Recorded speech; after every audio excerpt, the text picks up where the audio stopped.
अब आगे थोड़े से उत्तर मध्यकाल के कुछ भूगोल बता जिनकी बात कर लेते हैं। मार्को पोलो 1254 से 1324 इस टाइम पीरियड भूमध्य सागर से प्रशांत महासागर की यात्रा करी। मार्को पोलो की यात्रा इनकी रचना है।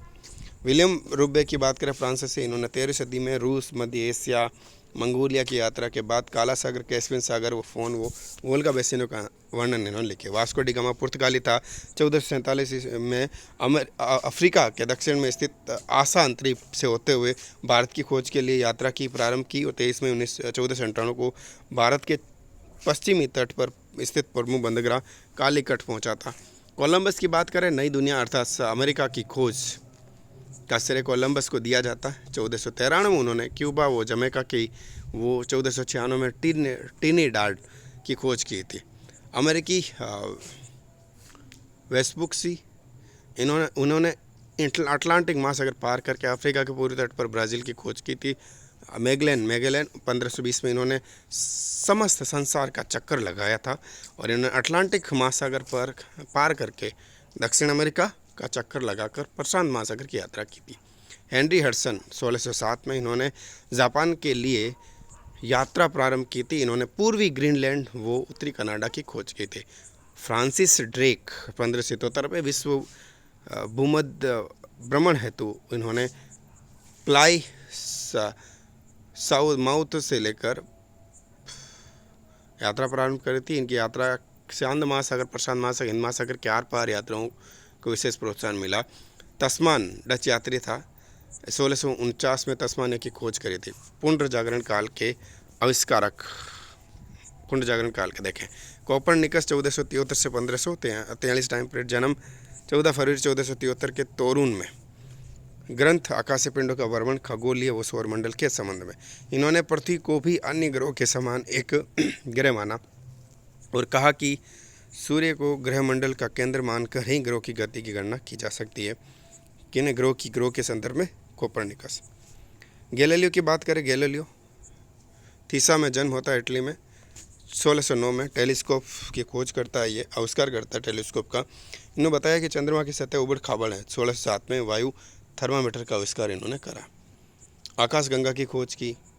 गैलीलियो ने ही सर्वप्रथम भू सर्वेक्षण के लिए त्रिभुजीकरण विधि का प्रयोग किया। आइजैक न्यूटन ने पृथ्वी को गोलाभ सिद्ध किया था। इस पीरियड सबसे महत्वपूर्ण कार्य पृथ्वी और अन्य पिंडों की गुरुत्वाकर्षण शक्ति को सिद्ध करना था इसका, न्यूटन का। केपलर जोन्स की बात करें, केपलर जर्मन नक्षत्र शास्त्री था और नक्षत्र शास्त्री 1571 वेल में इनका जन्म। मिस्टर नेचर कॉस्मोग्राफिक्स इनका जो है बुक है। सूर्य तथा ग्रहों के संबंध में अनेक परिकल्पनाओं का विशद विवेचन किया। केपलर ने प्रकाश किरण की परिभाषा प्रस्तुत की। उनकी एक महत्वपूर्ण पुस्तक है टेबुला रुडोल्फिन। उत्तर मध्यकालीन भूगोलता की बात कर ले, क्लूवेरियस 15 से 1626 विश्व भूगोल लिखी इन्होंने। गणितीय वो विश्व का प्रादेशिक भूगोल प्रस्तुत किया गया। वार्नियस भी आते हैं, भूगोल का वर्गीकरण सामान्य विशेष में किया। बुक इनकी डिस्क्रिप्टिव रीजन लेप्टोनिकेसियम। वार्नियस ने भूगोल को द्वैतवाद की ओर संकेत दिया था और जो कुछ अंशों के में वर्तमान में भी विद्यमान है। 18वीं सदी की बात करें, बुशिंग ने राजनीतिक सांख्य की विचारधारा को बढ़ावा दिया। पृथ्वी तल का अध्ययन इन्होंने राजनीतिक सीमाओं के आधार पर किया। बुआचे पृथ्वी पर पर्वतों, नदियों, अंत समुद्री कटकों आदि को प्रादेशिक सीमांकन का आधार बनाया जा सकता है। गटरेर संक्षिप्त भूगोल लिखा है इन्होंने। और होमेर यानी इन्होंने प्राकृतिक सीमाओं को अपनाकर शुद्ध भूगोल की विचारधारा के क्रियान्वयन में महत्वपूर्ण योगदान दिया। यूरोप का शुद्ध भूगोल लिखा। जियो ने इन्होंने अपने वर्णनों में होमेर की भांति नदी व सेनों पर्वतों को प्रादेशिक सीमांकन का आधार माना।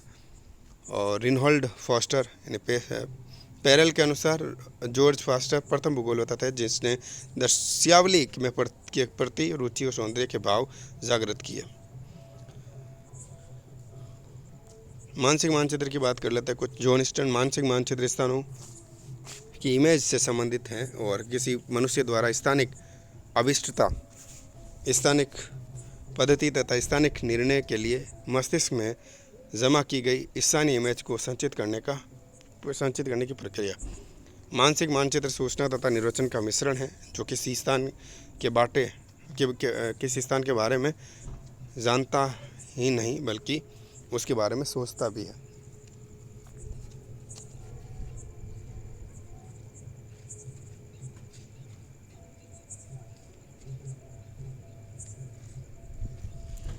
उसके बारे में सोचता भी है। मानसिक मानचित्र की संकल्पना 1966 में गोल्ड ने प्रस्तुत की थी। भूगोल में इमेज की संकल्पना केनेथ बोल्डिंग ने प्रस्तुत की थी, जिसने ये विचार प्रकट किया कि पर्यावरण के संपर्क में आने से कालांतर में लोग अपने इर्द गिर्द की वस्तुओं को मानसिक धारणा बना लेते हैं।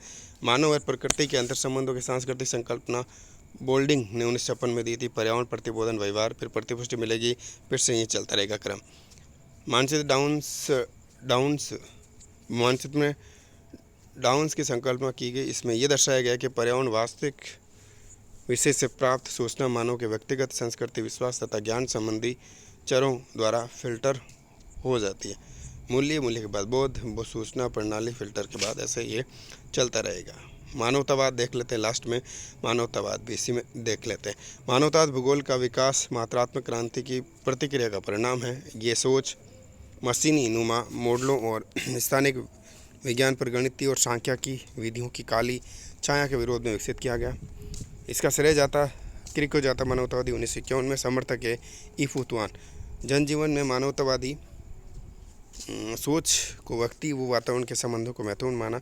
मानवतावादी भूगोल की सोच दिन प्रतिदिन के सांसारिक अनुभव की पहचान बनाने का महत्वपूर्ण साधन है, और इसके अनुगामी विद्वान जो है पृथ्वी के अध्ययन को मानव का घर समझते हैं। ईफुतवान मानवीय चेतना को जागृत बनाने में 5 विषयों पर जोर दिया। भौगोलिक ज्ञान, व्यक्तिगत, ठीक है, निजी भूगोल हो जाएगा ये, और इलाका व स्थान, समूह, भीड़, एकांत, जीविका, वर्षशास्त्र, धर्म, क्षेत्रीय विभेदन की बात करें, राष्ट्रीय व प्रादेशिक संकल्पना,